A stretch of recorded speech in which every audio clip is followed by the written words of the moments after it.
Mesdames et bonsoir et bienvenue à cette nouvelle édition d'information sur la télévision Labari et veuillez bien nous en excuser pour ce léger retard. Et débutons cette édition d'information par cette brève. L'association pour la sauvegarde de l'environnement a organisé ce matin une opération de salubrité au quartier Bouébiel de Niamey.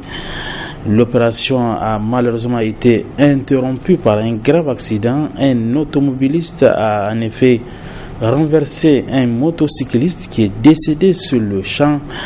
Le véhicule a ensuite déraillé pour écraser 4 personnes, dont le cadre de la radio et télévision Labari, Halidou Bourema, parti couvrir l'opération. Halidou Bourema a eu une fracture au bras. Les 3 autres ont eu des blessures légères. Nous leur souhaitons un prompt rétablissement.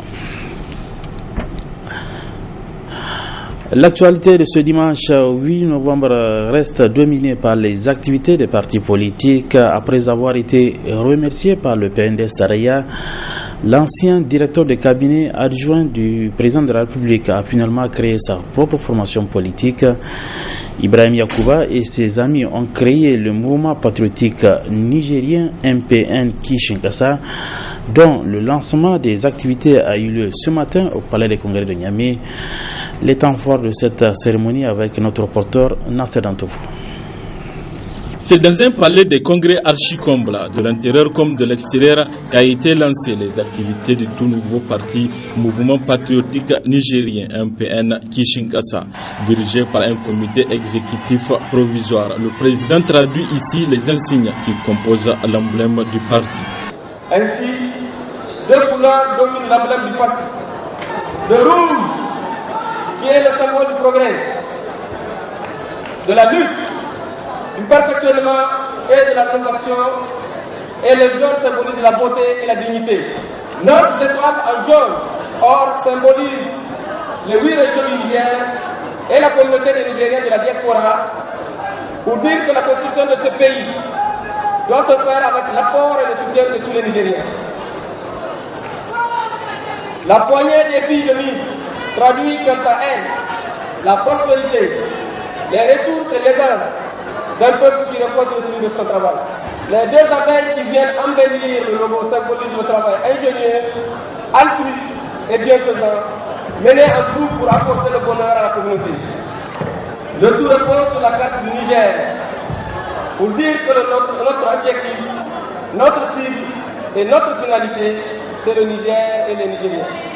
Il dévoile également la raison de la création de ces partis. Nous avons donc créé le parti Mouvement Patriotique Nigérien MPN Kishinkasa pour apporter notre contribution à la construction d'une nation démocratiquement libre et prospère, socialement unie et solidaire. Le Mouvement Patriotique Nigérien MPN Kishinkasa a pour objectif de conquérir le pouvoir par la voie démocratique et de l'exercer aussi longtemps que le peuple nigérien lui renouvellera sa confiance dans le respect des règles légales. Convaincus d'avoir les mêmes ambitions pour le Niger, plusieurs adhésions ont été enregistrées, dont celle de Ibrahim Yacouba, qui devient ainsi membre du MPN Kishinkasa et s'adresse en ces termes à ses camarades militants du parti. Aujourd'hui commence notre marche pour un Niger nouveau. Aujourd'hui commence notre marche pour la transformation de notre société. Aujourd'hui commence notre marche pour gouverner autrement ce pays, pour gérer autrement ce pays. Aujourd'hui commence notre marche pour donner la parole aux femmes, pour donner la parole aux jeunes, pour donner le pouvoir aux femmes, pour donner le pouvoir aux jeunes de ce pays. Donc, chers camarades, chers Nigériens, chers compatriotes, je demande à chacune et à chacun d'entre nous d'adhérer à ce parti et de croire. Nous savons tous que le plus difficile, c'est l'action. Nous avons commencé l'action, c'est à nous d'être persévérants, c'est à nous d'être endurants, c'est à nous de consentir tous les sacrifices nécessaires si on veut transformer ce pays. Donc je vous demande d'être endurants, je vous demande de ne jamais faillir, je vous demande de ne jamais faiblir, parce que la marche est longue et difficile, mais Inch'Allah, nous allons gagner, nous allons Le MPN Kishinkasa entend participer à toutes les consultations électorales et a déjà convoqué son premier congrès extraordinaire afin d'élire un président et un secrétaire général qui vont conduire la destinée de ces bébés venus au monde avec ses 32 ans. Pendant ce temps, le palais du 29 juillet a servi de cadre ce matin à la présentation du discours programme du candidat de leader Tabat Amadou Boubacar Cissé aux élections présidentielles de 2016. Une cérémonie qui a enregistré la présence d'éminentes personnalités et de nombreux militants de leader Tabat. Le résumé avec Adam Ousmana. Cette cérémonie solennelle, marquée par la présence des représentants du Front patriotique et républicain avec à leur tête le chef de file de l'opposition Seyni Oumarou et d'une foule immense composée de militantes et militants de l'Union pour la démocratie et la République, vise la présentation du discours programme du candidat de leader Tabat au présidentiel de 2016. Une cérémonie riche en couleurs mais également en allocutions, dont entre autres celle du coordinateur régional du leader Tabat de Niamey, Bouliamine Cissé, qui s'est naturellement réjoui du choix apporté sur sa coordination pour abriter la présente rencontre. Quant au secrétaire général du parti, il n'a pas manqué de rappeler aux Nigériens qui est Amadou Boubacar Cissé. Dans la course au poste présidentiel prévue en 2016, notre parti dispose d'un cheval de race bien entraîné et bien solide pour remporter la victoire dès le premier tour. S'en sont suivies les interventions des amis personnels et amis politiques qui n'ont pas à leur tour manqué de louer les qualités de l'homme. Nous sommes amis depuis 30 ans, mais l'amitié n'empêche pas d'être clairvoyant. Et je peux vous dire, parce que je l'ai vérifié, que sa candidature suscite un grand intérêt à Paris auprès des dirigeants politiques et économiques de tous bords, je dis bien de tous bords. Lors de son dernier séjour à Paris, toutes les portes se sont ouvertes. Monsieur Cissé est reconnu comme l'homme de la compétence, de la droiture et de l'intégrité. Mes amis, la campagne va être belle, à condition que l'élection soit inclusive et transparente. Je salue votre courage d'avoir pris l'importante mais la nécessaire décision de quitter la Renaissance. Il faut être doté d'un courage pour pouvoir le faire et assumer sa responsabilité. Nous vous saluons pour cela. Plaise à Dieu. C'est pourquoi vous avez quitté la Renaissance. Nous allons ensemble combattre pour cela, pour lequel vous avez quitté la Renaissance. C'est-à-dire l'injustice, le despotisme, la violation de la loi. Et nous allons ensemble aller vers des élections transparentes, inclusives et démocratiques dans le déplaise aux autres. Puis vint le moment tant attendu de la présentation du discours programme du candidat Uder Tabat, pour lequel 3 enjeux majeurs se dégagent, à savoir la lutte contre la pauvreté, la capacité de donner un emploi à chacun et la préservation de la sécurité nationale. Des enjeux pour l'exécution desquels Amadou Boubacar Cissé s'est fixé des lignes directrices, dont entre autres le rassemblement, le développement économique et la jeunesse, à qui le candidat entend faire jouer pleinement son rôle dans l'œuvre de la construction nationale.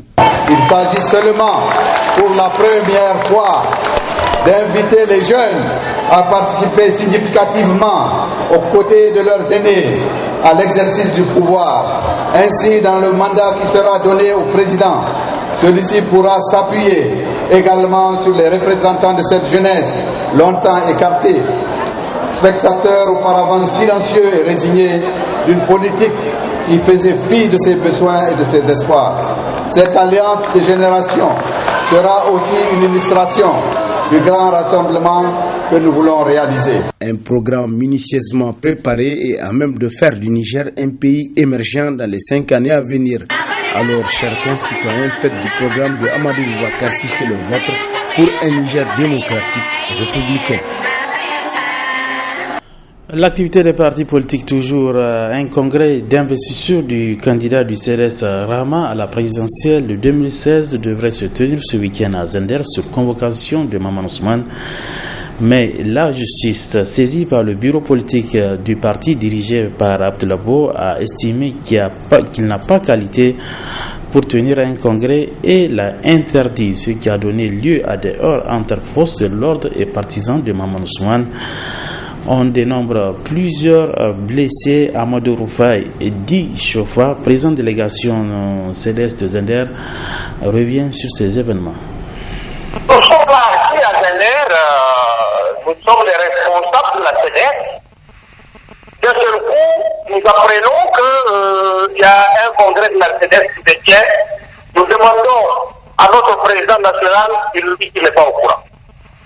Donc nous disons, camarade président, attention, il y a des gens qui veulent convoquer un congrès de la CDS à notre insu. C'est injuste.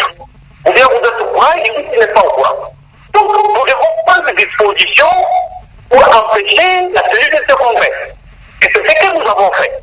Nous avons attaqué la tenue de ce congrès à référer le vendredi.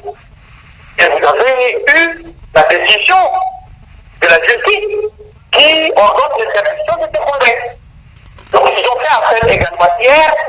Il y a eu des débats. À l'appel également, la première décision a été confirmée. Voilà succinctement ce qui s'est passé vendredi et samedi à Zender. Il semble aussi qu'il y a eu des échauffourées entre la police et certains militants du CDS qui sont favorables à Maman Ousmane. Nous, en réalité, on ne s'est pas rendu compte. Les gens qui brûlent les pneus, moi je pense que pour moi, vraiment c'est quelque chose que les gens ont voulu faire pour tout simplement gâter le nom de Zender. Actuellement, quelle est la situation? On a entendu Maman Ousmane dire qu'il ne va finalement pas tenir son congrès. Alors vous êtes l'aile légaliste du parti. Et quand est-ce que le congrès du CDS Rama pour investir le candidat va se tenir? Le général régional aujourd'hui. Et notre congrès se tiendra, Inch'Allah, le 14 novembre à Niamey. Point final de cette édition d'information. Merci à vous de l'avoir suivi. Restez toujours en compagnie des programmes de la télévision Labari. Bon début de semaine à tous. Bonsoir.